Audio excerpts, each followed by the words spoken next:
Právě natáčíme prodejní video pro 3KK tady v Kaštanové ulici. No a jak jsem se k tomu dostal? Tenhle byt jsme prodávali cca před měsícem a půl. Pánovi se líbila naše práce a viděli, jak nabízíme tuhle nemovitost k prodeji, takže tím pádem nám nabídl k prodeji hned nemovitost vedlejší. Což znamená, že tady máme velkou zodpovědnost, protože vybíráme navzájem sousedy, kteří tady budou spolu bydlet opravdu dlouho. Takže pojďte se na to podívat, jak to vypadá, když se taková nemovitost připravuje na inzerci.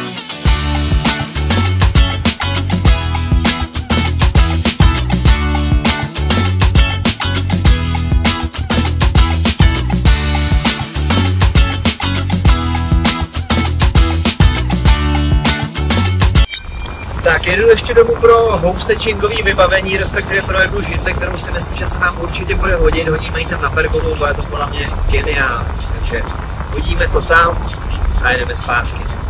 Tak kterou vezmeme? Asi tuhle.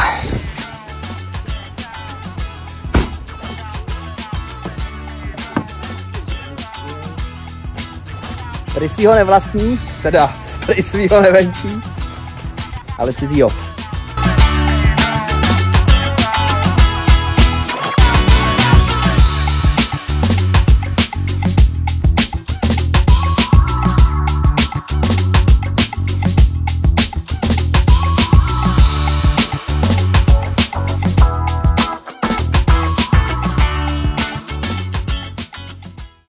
Takže finishuju natáčení a jak to video vypadá, se můžete teďka podívat.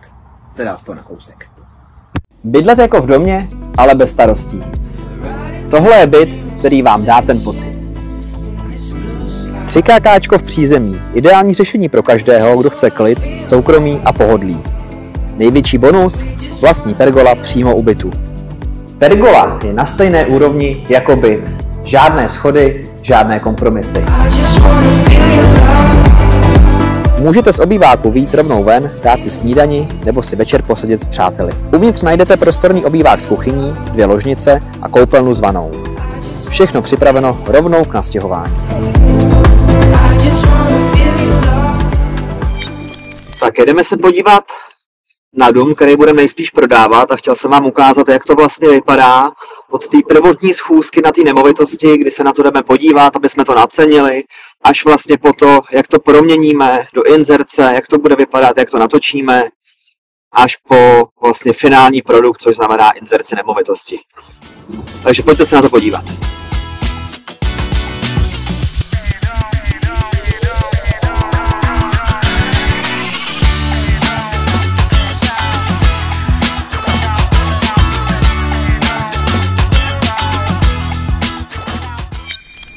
Tak, máme tady další den.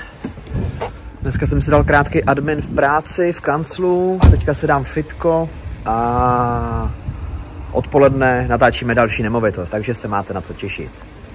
A? Co je tady za borce? Oh yeah.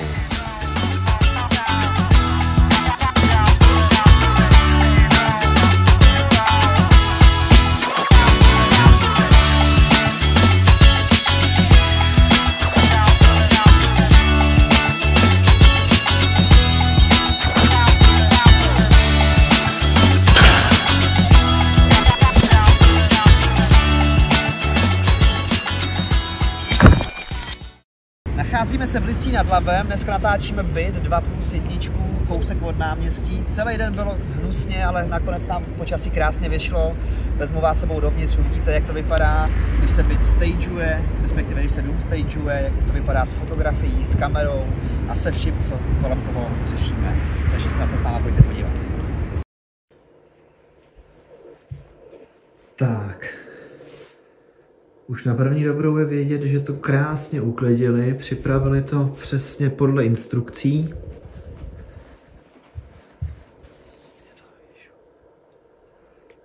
Bydlet pár kroků od náměstí a přitom mít svůj klid. Jasně.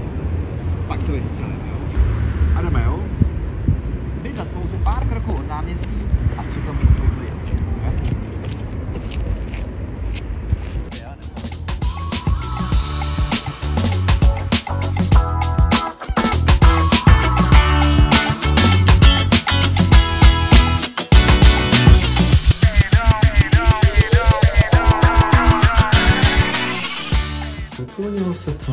taková tma, co? Tady je taková tma, ale zase jste to lodičko. Tak to nevadí, jasně. To budu říkat. No a takhle to vypadá většinou, když nejsem na scéně. Jenom někde sedíme a všichni ostatní běhají, lítají. Tomáš točí, staging tady taky jede, takže teďka už jdem počkat, než se to všechno dodělá, natočit závěr a jedeme domů. Tak máme hotovo. Zase jste věděli něco málo z natáčení, no a finální produkt vypadá takhle. Bydlet pouze pár kroků od náměstí a přitom mít svůj klid. No jasně, že to jde.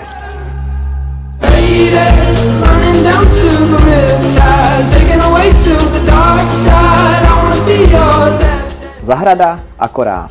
Pergola na kafe, místo pro auto, žádná dřina, jen pohoda.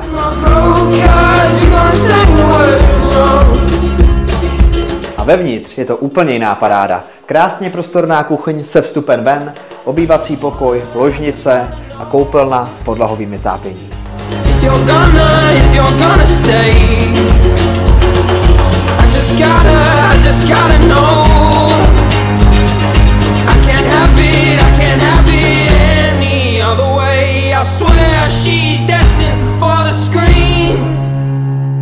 Closest thing to Michelle Pfeiffer that you've ever seen. Oh, lady, running down to the riptide. Takže z Milovic se přesouváme do Mukařova, říkám správně, ano. Mukařov, kde máme dneska ne natáčení, ale přípravu nemovitostí právě na to natáčení. Potřebujeme se tam podívat na to, co je tam potřeba uklidit, vyklidit.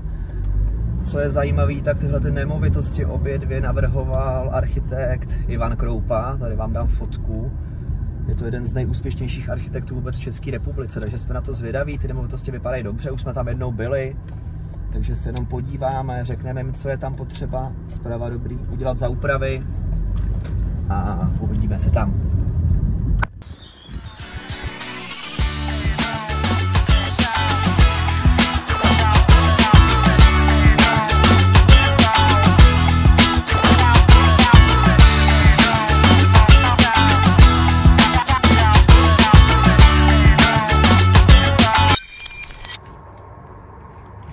Tak, nacházíme se v Kosmonosech, kousek od Mladé Boleslavi. Jsme tady s Ondřejem, který má ve čtvrtek tuhle nemovitost natáčet.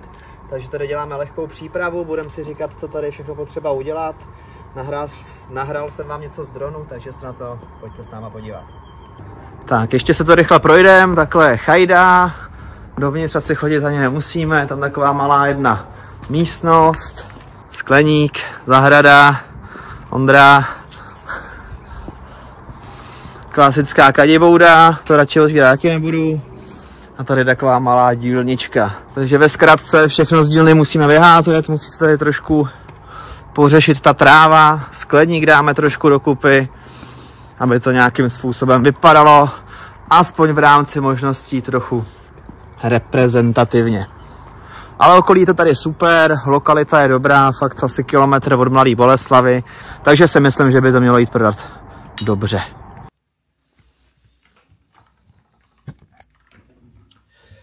No a to už je z tohohle týdnu opravdu všechno. Věřím, že se vám to líbilo nahlídnout aspoň trochu pod pokličku té realitní práce. Veškeré nemovitosti, kromě té chaty na konci, už máme prodaný, takže za mě super. Jako bonus vám tady ještě přidám nakonec videa Reelsko, abyste viděli, že netočíme jenom klasický širokouhlý videa, ale samozřejmě ke každé nemovitosti je potřeba udělat i Reelsko na sociální sítě, takže z této chaty na konci vám to sem hodím, ať to vidíte. Pokud se vám tahle tvorba líbí, budu rád za like, za odběr, za komentář, vlastně za jakoukoliv aktivitu, video sdílejte a budu se na vás těšit zase u dalšího videa. Mějte se krásně. Ahoj. Opravdu chcete trávit další léto v paneláku? Teď už nemusíte. Chata.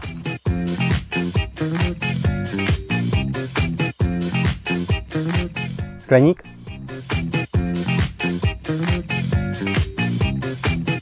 Zahrada.